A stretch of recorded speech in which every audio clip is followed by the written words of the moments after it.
Meghan Markle, we have to talk about this interview with Harper's Bazaar. I cannot believe it. So she's stunned fans revealing a new Harper's Bazaar interview after a surprising behind-the-scenes detail about her conduct sent the internet into overdrive. So she appeared on the cover of Harper's Bazaar's December 2025/January 2026 art issue. She talked about how brave it was of her to sell jam. She dropped the fact, countless times that she was a founder.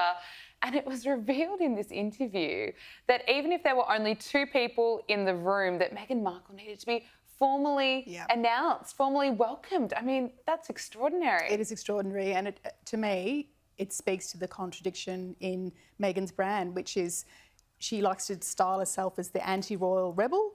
She didn't want to do any royal duties, but she still wants the title. She still wants to be feted as a member of the royal family, which technically she's not, although she's married, of course, to Harry.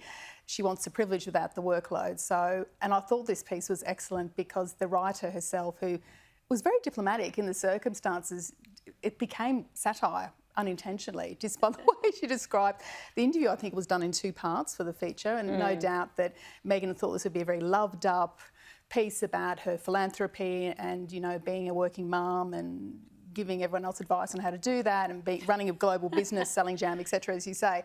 And the writer didn't need to mock her because there were the two incidents in the brownstone in New York where, Meghan, Duchess of Sussex, is here, and then also elsewhere when she was going to talk to some school children in Los Angeles, some teenage girls about STEM, which is a great topic, and a golf cart swept into, and there's great detail about the crunch on the gravel and stuff. And again, some poor sap had to say, Meghan, the Duchess of Sussex, is here. It's just a disaster. It is a PR disaster. But it says so much about her. Yeah, it says so much about her ambitions and her self-perception. It's bizarre. Harper's Bazaar. Yeah. It certainly is. I mean, some of the claims that she made, how brave she was being, selling jams, being a working mum. It's painful to read. It's painful. Yeah. Now, royal author Robert Jobson has revealed new details on why King Charles might have kept that meeting with Prince Harry quite brief after announcing his cancer diagnosis. He claims that the palace actually made up a medical procedure to wind up King Charles's meeting with Prince Harry after the cancer news. He wrote, he didn't actually have to have a procedure. He had to go on a helicopter to Sandringham, but it meant that the meeting had to be cut down. Is that right? Yeah, that's Jobbo's information, and Jobbo's very well sourced on these, of course, and he's put this in his new book, The Windsor Legacy.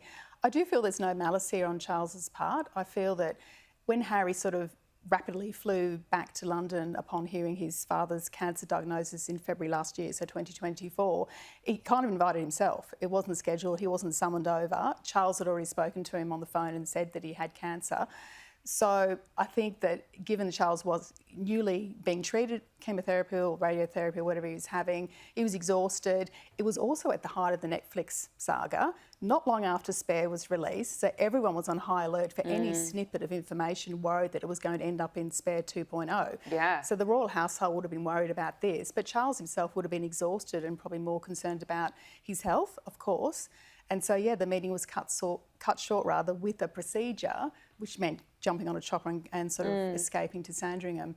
But of course, later in September, they had a longer meeting. I think it was about an hour, which I think did sort of pave the way to patching things up for them. But I see this more as Charles trying to spare Harry's feelings, really, in a way.